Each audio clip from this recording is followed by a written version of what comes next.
Hello everybody. In 10 minutes I'm going to be sharing with you all how to make this beautiful sleeve. It's a flare or cone structural sleeve. You can see the outcome of my own, how it's looking very beautiful. It's a requested tutorial from one of us here. For some of you that wanted me to recreate the body, guys, I do not have the chance. I do not have the chance. Even the person that asked me to recreate this or knew that I don't have chance. I just like took out a little time to do this. So if you're interested, just keep watching. Okay, now to start with the sleeve, I am going to be folding this um paper into an angle 90 degrees. If you don't know how what angle 90 degrees looks like, this is it.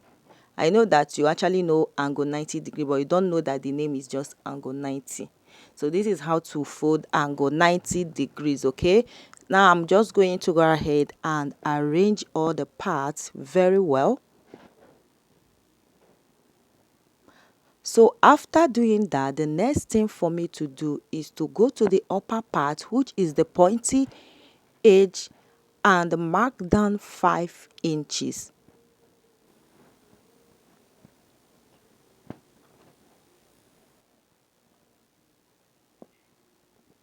So I'm going to go ahead and mark 5 inches down and connect it in a circle shape like so.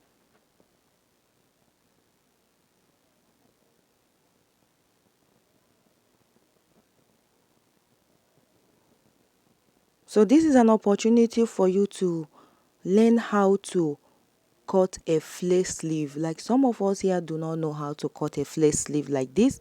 So this is an opportunity for you to do that. Now the next thing to do is to mark down the length of the sleeve.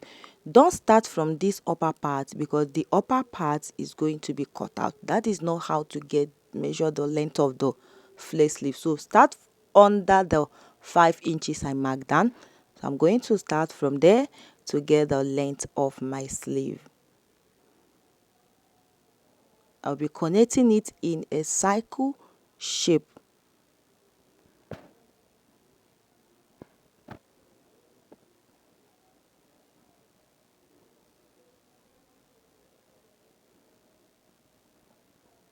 So now I want to use this opportunity to say hello to all my uh, Facebook followers, my Facebook fans. God bless you all, and to all my YouTube subscribers, God bless you all.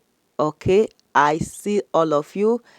Thank you for always watching my videos, and God bless you. Okay, now I'm just going to go ahead and connect all of the cycle like so. At this point, if you want to add your hemming allowance, you go ahead and add your hemming allowance at the down part. Having done that, the next is to connect our armhole curve. Starting from beneath the 5 inches I mark, you can see the way I just placed my tape rule. I am going to measure down my armhole circumference divided by 2.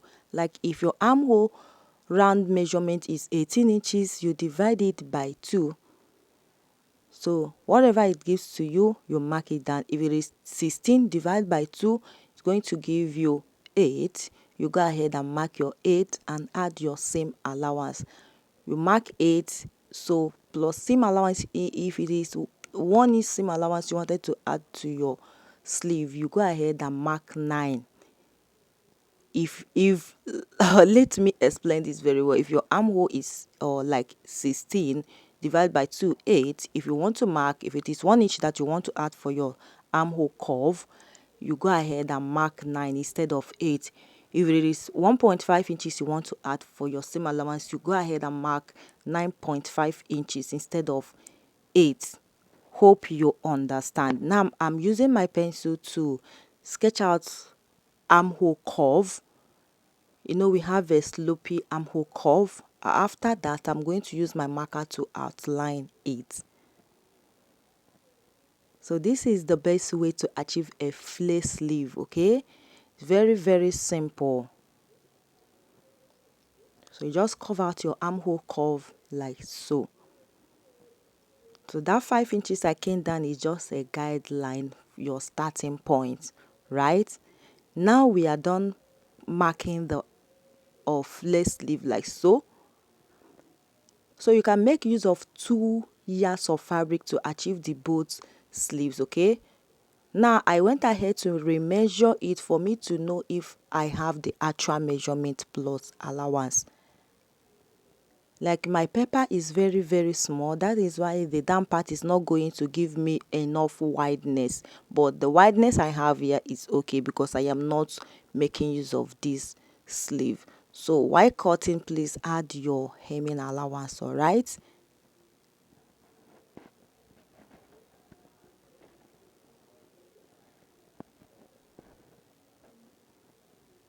So this is what we have here. I'm just going to open it up for us to see how it looks like. So this is the total look of the flare. I am going to just outline the upper part for you to see where the starting point is. Now I went ahead to remeasure again for me to know if I am on a safer side, on a safer part. So you measure to know if your total armhole circumference is okay plus your allowance. Having gotten what I want, I'm just going to fold it and bring in my fabric to cut.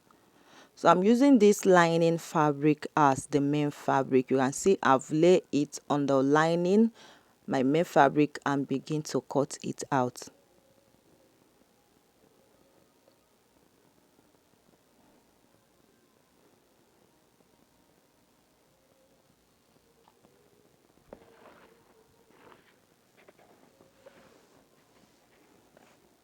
So you can cut 2 pieces for this. If you want to use lining, you cut out your lining, okay?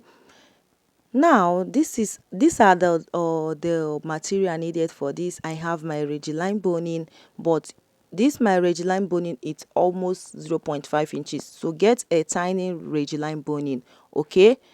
A tiny one is okay. The one I am making use of, in this video is very big and bold. So get a tiny line bone is okay, and get a matching bias, a matching color to your fabric, a bias, or you use your fabric as a bias. Now get a Steve net, but I have in my hand there and a gum stay. So if you want to make use of a gum stay, you can iron it on the lining if you're making use of a lining. But if you're not making use of a lining, you use a Steve net. That Steve net that we use while making a baby bug, and it's okay for this. So I'll be making use of a pepper stay because I do not have a Steve net. This is just an illustration. I'll be using a pepper stay. I'll iron the pepper stay on the main fabric like so. So if let's assume that this is a Steve net, while laying it on your main fabric, please make sure it did not cover totally to the down part. Make sure that the Steve net is shorter than the main fabric with 0.5 inches, and also make sure that the stiffness did not get to the upper part where you'll be joining the hand on your blouse, okay? So because this paper stay is very soft, I will be doubling it. I have gone ahead to iron the first layer. Now the second layer, I'll make sure this second layer is shorter than the first layer with 0.5 inches. I wouldn't want the down part to be very thick. I have a reason for that. So if you watch, you see that gap of 0.5 inches on the down part. Now you can see the reason why paper stay is not good to iron on a fabric. It will make your fabric to be very rumpled. Even after ironing it back, I still have that rumpled effect. Unless you are using it on a Ankara fabric. I think Ankara fabric will not make it to be rumpled. So now this is what I have here. We are done.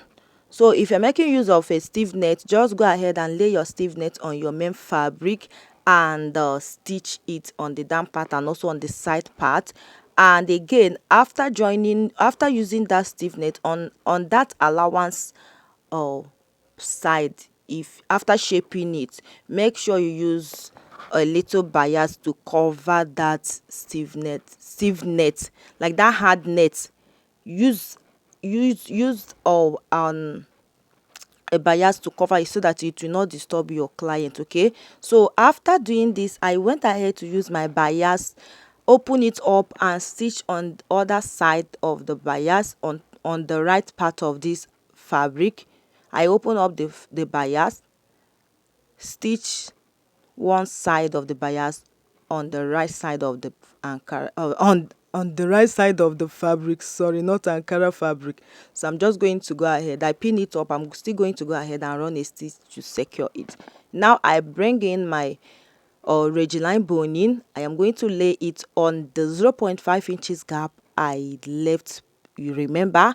So while stitching this Reggie boning, I'll make sure that it didn't get to the allowance I added on this fabric, so that it will not injure someone. Okay, now after stitching the Reggie boning, this is what I have. The Reggie boning is now resting on the 0.5 inches. Okay, I use that word, resting, yeah. So make sure that it did not get to the allowance while stitching it. Okay, you see it there. So I'll be using the bias. I'll bring the other side part of the bias and use it to close the boning and stitch. So I'll be using it to hem the boning. So now you understand the main purpose of this bias, and it will also help you to turn it fast. If you did not add bias to this, hemming the down part will be very, very difficult for you. Okay, it's not going to be easy. It's going to be like it's going to be stressful while hemming this down part. So with the help of a bias, you are good to go. Hope you understand my tutorial. Now the next thing for me to do, you can see that we are now having a standing cone, from flare sleeve to a flare cone sleeve. This is a beautiful standing cone. You can see how beautiful the cone is standing, or the sleeve cone is standing. So now you can see that the boning did not get to the allowance area.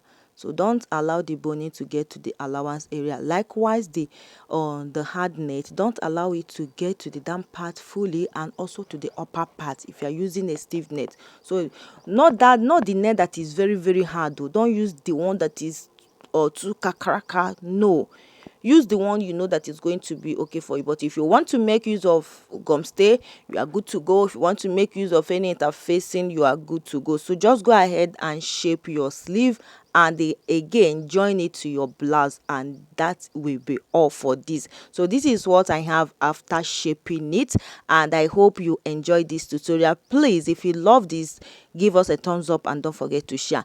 If you have any question, drop it in the comment section. See you guys on our next tutorial. Till then, bye for now.